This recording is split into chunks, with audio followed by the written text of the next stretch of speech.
Selamat pagi Nusana Ranah Minang Kasadonyo, Baka Bahariko, semoga selalu sehat dan tetap semangat. Kami kembali hadir untuk Anda dalam Berita Padang bersama saya, Ruri Putra Ananda. Sejumlah informasi telah kami siapkan untuk Anda. Berikut 3 berita utama hari ini.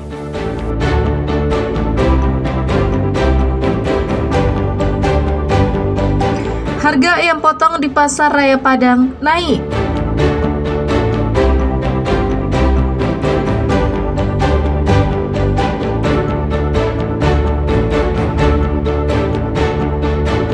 Tiga orang pria setengah baya ditangkap tim Elang Timur Satres Narkoba Polres Pasaman.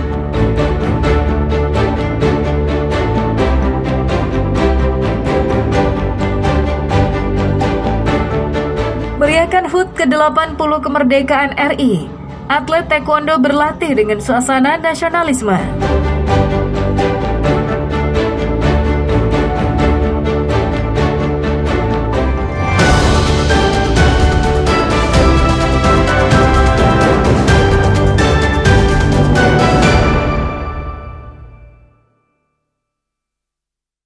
Hampir sebulan ya Pak.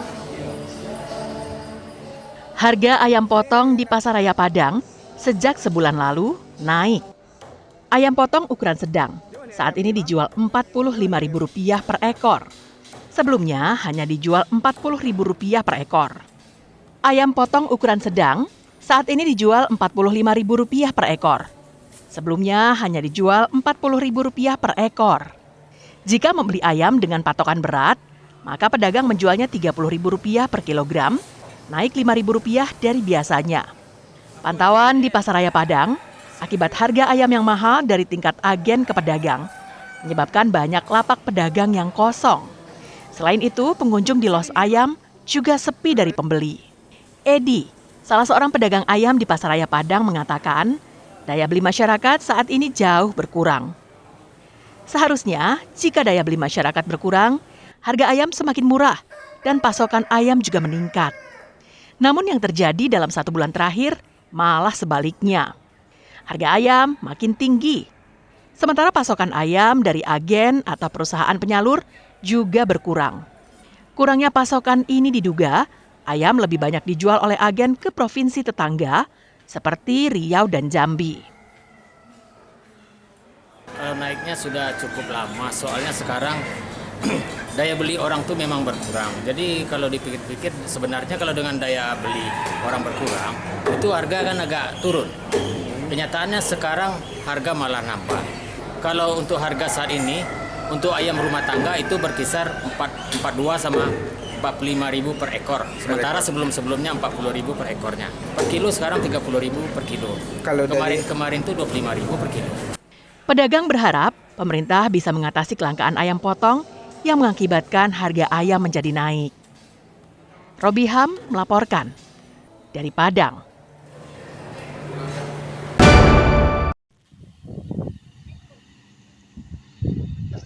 Hampir seabad sejak berdirinya Kampung Sikilang, tidak ada akses jalan dan jembatan menuju pusat kecamatan. Warga harus memutar sekitar 53 km.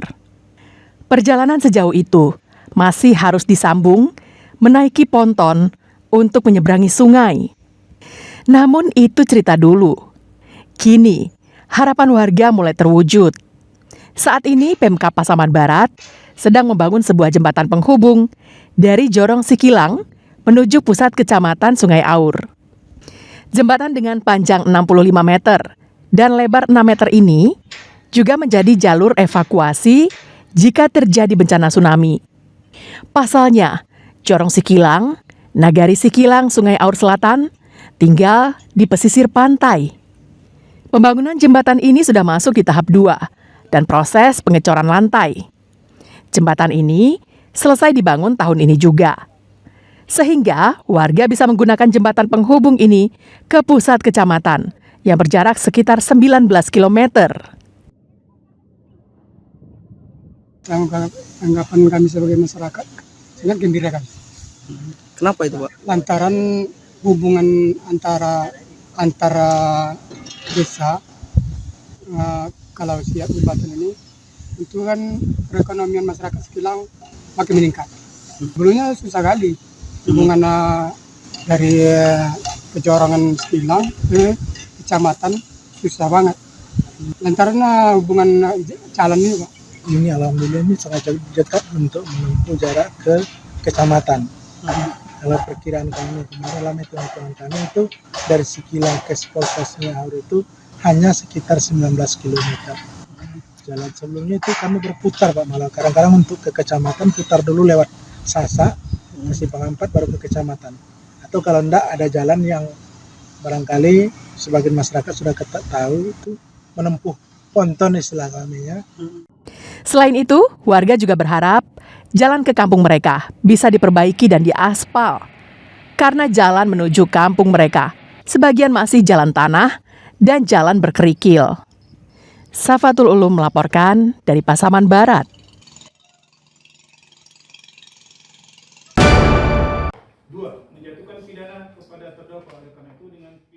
Majelis Hakim Pengadilan Negeri Pariaman menjatuhkan vonis mati kepada IS, terdakwa kasus pembunuhan terhadap NKS, gadis penjual gorengan pada Selasa siang. Vonis hakim dibacakan secara bergantian oleh ketiga majelis hakim yang diketuai Deddy Kuswara. Terdakwa IS hanya bisa tertunduk lesu mendengar putusan itu. Menurut majelis hakim, keputusan ini berdasarkan fakta yang terungkap di persidangan, yang telah terbukti secara sah dan meyakinkan bahwa terdakwa telah melakukan pembunuhan berencana sesuai dakwaan jaksa. Bahkan secara tegas, majelis hakim menyatakan tidak ada hal-hal yang meringankan bagi terdakwa. Terhadap putusan hakim, kuasa hukum terdakwa menilai keputusan itu terkesan dipaksakan karena tidak ada keterangan saksi yang mendukung pembunuhan ini berencana. Untuk itu, pihaknya akan mengajukan banding.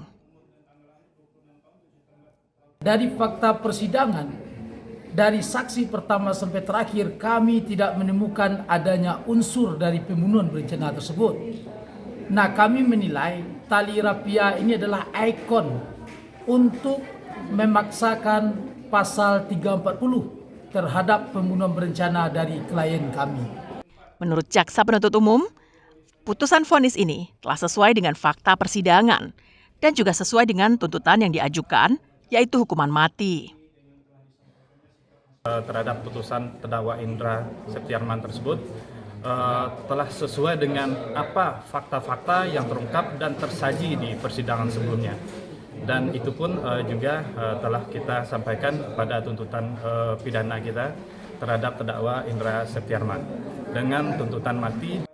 Peristiwa pembunuhan yang menghebohkan itu dilakukan terdakwa IS terhadap NKS, seorang gadis penjual gorengan di Kayu Tanam, Padang Pariaman pada tahun lalu. Tak hanya membunuh, terdakwa juga memperkosa korban. Eki Rafki melaporkan dari Pariaman.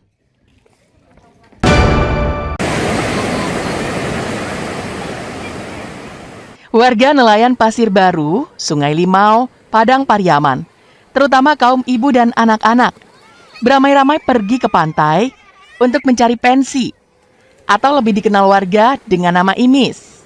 Corbicula molkiana prime, atau bagi warga setempat disebut pensi, merupakan kerang yang bernilai ekonomis dan kerap dikonsumsi karena mengandung protein yang tinggi.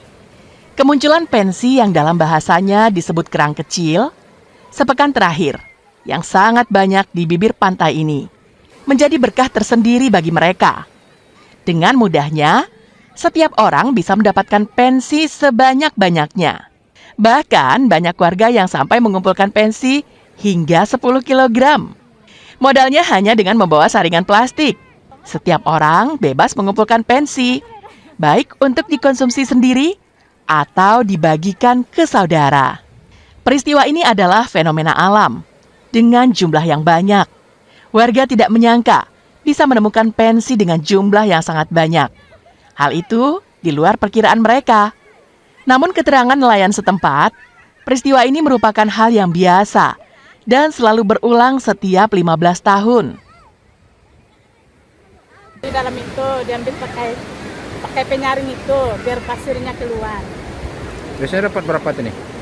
Sampai 10 kilo. Biasanya dijual atau gimana nih, konsumsi aja? Nggak ada yang beli, Pak. Kalau ada yang beli syukurlah kan, bisa buat mata pencarian buat ibu-ibu rumah tangga. Untuk makan-makan di rumah ya Bu. Ini sudah pernah terjadi sebelumnya, Dulu udah pernah. tapi tidak seramai ini. Enggak seramai ini lah. Ini yang baru ramai lah, yang seminggu ini. Ini memang bukan barang apa. 15 tahun sekali musim. Tapi sekarang kecil-kecil. Dulu besar-besar nih. Pensi yang terkumpul kemudian dibawa pulang untuk dikonsumsi dengan keluarga atau dibagikan kepada kerabat. Eki Rafki melaporkan dari Padang Pariaman.